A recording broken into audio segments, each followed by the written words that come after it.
Hey guys, welcome back. In today's video I will be showing you how to make pure polygons in Altium Designer.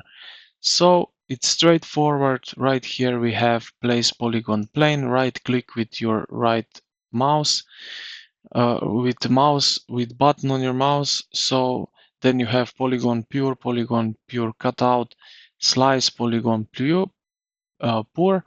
Now you can also access this if you go here to place, and then you have here polygon, the same thing as over here. So if you click on polygon pure, you then can uh, do this, that you make it like this,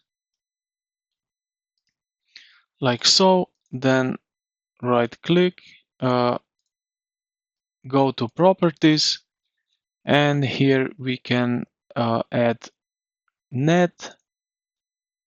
Also we can set here remove island less than square meters, and then we have here also this kind of, oh like so, arc approx. I also set this to pour over all same net objects, and yeah, then you just need to hit polygon repur and it will do the thing. So yeah, I hope this video helped you out. If it did, consider to like and subscribe. Thank you for watching, and I will see you in the next one.